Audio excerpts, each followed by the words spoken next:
And then we need to know stuff. Nerd. Yes. Okay. Okay, so good morning, everyone. I'm here with Nicole Albrecht Good morning. with Elite Tax Partners. So I just asked her kindly if she'd meet with me so we could go over some things that are very important this time of year. Tax questions for business owners. So Because tax season is here. tax season is here, and I'm very lucky that that she took the time to meet with me today, because I probably won't see her for a couple of months after this. So Only just hiking on the weekends right Yeah. before I come in here. maybe. So let's begin. Yes. So when are taxes due for business owners? So for corporations, taxes are due March 15th. Most of the time, business owners don't know that. And then that gives you time to file your personal returns, which are, God willing, this year, April, actually 18th, because there's a weird holiday. Okay. So business owners don't know that? A lot of business owners don't know that March 15th is that date. We automatically file extensions for our business owners that Okay. haven't reached out to us yet, but Okay, gotcha. So, and then that extension, that allows you to give up until that extension date to file your taxes. yeah, actually, a lot of people don't know an extension is just an extension for time to file. It's not an extension for time to pay. The government Okay. wants their money on the due date. And so a lot of people still have penalties and interest on what they owe. If they owe a lot of money, you definitely want to file on time or send in some sort of a payment. Right. Okay, so for people that pay, you know what I mean, quarterly, Yes. that's probably the best way to go. Yes, so quarterly is usually, unless you do extensive planning with your Mm-hmm. tax person, quarterly is an estimation. It's basically last year what you owed divided by 4. So if you made more money, you're going to owe more money. Okay. And so you're going to want to make sure to file on time so you don't have penalties and interest of the money that you owe for the tax year. Okay, so hopefully, you know, you made more money and you're going to owe more money, but you're still sort of ahead of the game a little bit. Hopefully, if you did some savings and planning, yes. Okay. Which hopefully, yes, I did. So we're good. Good. Okay, so how do we prep for tax season? That's a really good question. So for our business owners, we kind of take them through these 4 or 5 stages of onboarding throughout the year of what it looks like to be a client. Okay. And so a lot of times it feels like a fire hose because we're trying to make good steps fast. And so what that looks like is we really like QuickBooks. And so setting up an online QuickBooks file for the client. We do bookkeeping in-house, or we train clients how to do their own bookkeeping, or even help hire a bookkeeper if they need more hand-holding throughout the day-to-day operations. Okay. And so a lot of times for a corporate owner, QuickBooks has the main data we need. So usually it's just a backup of that QuickBooks file, or we have access to that QuickBooks file. So sometimes I could have the corporate return done before I even meet with the client because we have all that information. I love that, and that's music to my ears because, well, I mean, I met with you guys last year, so I do have the QuickBooks. Yes. That was going to be one of my questions as well. So yeah, QuickBooks actually helps, and I'm fully updated because I do have my appointment with you soon, so that'll be good. You're on it. I'm actually a really good client. Yes, you are. Okay, so what are the most audited items for business owners, and do we have to save all of our receipts? So I love that question too. The most audited items, especially for real estate agents, Mhm. usually those are our niche clients and brokerage firms, is going to be mileage. So a lot of clients don't know if they're claiming actual expenses for their car or truck. They still need a mileage log. Right. So the IRS wants to see, you know, how much were your expenses throughout the year, and then what portion of business expenses did you apply. So mileage log, most people, I'd say 85% of people don't keep a mileage log.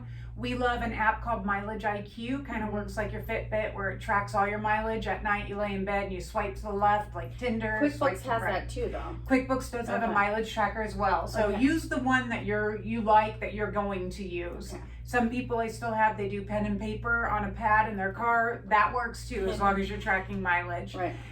So meals is another one. This year the IRS is allowing 100% for meals. Normally they Nice. only allow half of it. They're trying to do that to help with vamping up the restaurant industry that got hit so Okay. hard during COVID. That's awesome. And so meals also, you need to have your business receipt. And then on it, I take a couple minutes after I go to a business meal and I write down who I had the meal with. Usually that's coordinating with on my calendar who I was out to dinner with. And then when I sit in my car, I open up my iCalendar and just talk in a couple of quick notes. Talked with Wiley about a future investment in real estate and how that can save her tax money. Close it up, because if you ever get audited, the IRS wants to look at your calendar and they want the receipts to match up and they want to know what the business purpose was. You can't just go to, $10,000 of meals throughout the year and not have a business purpose for that meal. Okay, so that's something I'll be incorporating, a little bit more detailed log of every meal. Okay, perfect. So receipts are important. Yes. Especially if you're going to like Target, and as you're at Target, you're getting paper and toner at the same time. You have to save that receipt. And so what I do is I have my personal stuff, and then I put and then I pay separately for my business stuff on 2 separate debit cards. Yeah. My personal card and my debit card, because the IRS does want to see your receipts. Okay. So in QuickBooks, is there like a way we can take a picture of our receipts, and will that suffice? Yep, exactly. Okay. That's even better, because I have some audits from new clients, not our clients getting audited, but new clients that I inherited that are getting audited, that they brought the receipts down from the attic, and a lot of them are heat warped and you can't read them anymore. Okay. So yes, that picture, there's a scanner app that you can link right up to QuickBooks, and everything works really well. So what if you get audited and you haven't been tracking everything perfectly? You definitely want to hire a professional. You do not want to represent yourself in an audit, even if you have been tracking everything perfectly. And we do the best we can with trying to help you justify and not recreate, because that's not a word that we want to use, but help document some things. We start tracking things now, so we can say, okay, in 2022, we have 3 months of mileage logs. Here is average mileage, and we try and apply that for the IRS. Okay. A lot of times, if you're doing the right thing now, and 3 years ago you're getting audits now are 2018, so you're getting audited in the past, not the future. And if you're doing it right now, a lot of times the IRS agents will work with you. Okay, well that's good to know. Can a real estate agent deduct their home office? Yes, so that is, especially during COVID, most real estate agents went virtual, and as long as you're getting 1099 and you're not a W-2, your home office is a really good deduction. And so that office should be a room without a bed in it. It's kind of dedicated for home office work. A lot of people are scared of taking the home office deduction, and they should not be, because now there's even a simplified method where you could just take a straight $1,500 deduction. Right. So the IRS isn't auditing these, and we don't want to be scared of an audit. We just want to document that you are doing work. And I know, because I've talked to you before, where you're working and you're, doing your research, you're doing your bookkeeping, you're setting up all your appointments from your home office, a dedicated place in your house. And so we can take a home office for you. What's great about that is it starts your mileage from when you leave your house. For you, that's awesome, because you live in Toulouse. And so you don't have to start your mileage when you get all the way into the office. You can start it from your home office if you're doing work there. Okay, great. So I can have my home office and my broker's office as well. Yep. Okay. So we have 2 offices. I have one at home, because I start my mornings at 4:40 in the morning, planning out my day, answering some emails, researching, and then when I come in here is my second office. So okay, awesome. That's great.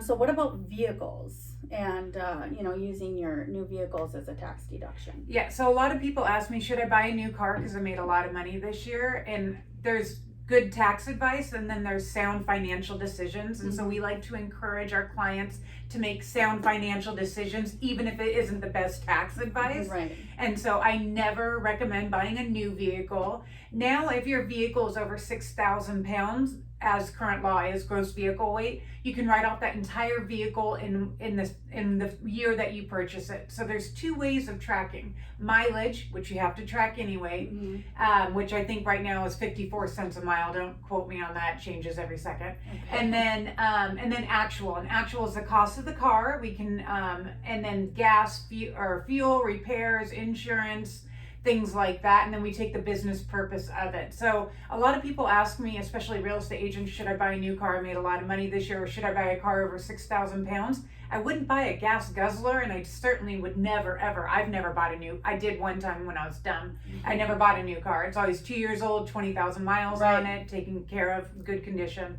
And so with that, if you track your mileage and your actual expenses, your tax preparer should be able to set up the best way deduction for you moving forward. Okay, awesome. Yep. So I might have a little deduction for a vehicle. Yeah. So is there anything we can do to reduce our tax bill and improve our tax return? So there's nothing except for retirement planning in 2022 that you can do for 2021. It's really important to plan in the year that you're making money. Because when a client comes to me and it's April 10th, the only thing I can do is suggest maybe an IRA to reduce their taxable income. But with planning, there's so many ways that you can legally reduce taxes just by being smarter with your money, not even spending more money. I'm never going to tell you to spend $1 to save 40 cents. Right? But if I can position $1 you're already spending in a tax efficient way and save you the 40 cents, that's the way we want to do it. So planning. So have those conversations early on in the year with you, maybe get some ideas going. Yep. Okay. Exactly. Perfect. Ooh, how will PPP forgiveness be taxed? Yeah, so a lot of people, there's so much misinformation out there with PPP loans. So those were the payroll protection loans that the government gave business owners to stay open and continue paying their employees during the shutdown.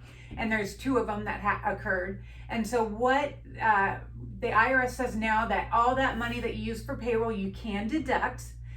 They were going back and forth on that, but you can deduct, and it's not taxable for feds. Okay. For California, if your gross income has not dipped 25% between 2019 and 2020 during the shutdown, a lot of people made a lot more money in 2020, even with the shutdown. Right. Then for California, the PPP is taxable. Okay. And so you're going to have a lot of shocked people going back and amending their returns and paying California tax on that. Yep, exactly. Okay, so what would be the right business structure for me as a real estate agent? So most real estate agents, I like to look at what is their net. So you can make $150,000 and maybe have $100,000 in deductions. You've made $50,000 net. At that point in time, usually around $40,000, I start having the conversations with forming what we like to refer to as an S corporation for service-based businesses. So most of my real estate agents have an S corporation. If they're profitable, their net income is over $40,000. Okay, perfect. Awesome. I think we went over a lot here. Is there anything else that we should touch on? We covered a ton. What I will say now is tax law is more complicated than it ever has been. Really? So be very kind to your tax preparer this year. And you brought donuts, so that's always a big plus. Yes, I did bring donuts. And get in early. Book your appointment now because they're going to be overwhelmed, tired, and cranky. And try not to visit your tax preparer April 1st through the 15th. They're not super sharp. They're tired and they need a nap. Like I said, I will be losing my friend here for a while. But so you guys will be busy, but you obviously do have someone, you know what I mean, in the office that, like, if say anybody watching this video is like, oh, I should probably have a conversation. Yeah, so we do have a conversation still going, and we are taking on 25 new business owners this year, and so they don't have to be incorporated. They can be a Schedule C, but that's really our niche, our passion, and our love is to help the small business owner, and that's what we're really, really good at. And so we are taking small business owners right now. Awesome. 25 of them. Oh, nice. Yeah. Okay. So you guys better get on the schedule. She's amazing. Thank you. So yeah, thank you so much for sitting with me You're and welcome, helping Miley. a lot of business owners. Yes, prosperous 2022. I'm excited to see what's to come. Me too. I do have some homework that I need to do. Maybe like saving receipts and stuff. Yeah. But We'll get on it. I'm gonna get on it. All right. Thank you so much. All right. You're welcome, Wiley. Thank you for having me. Yes.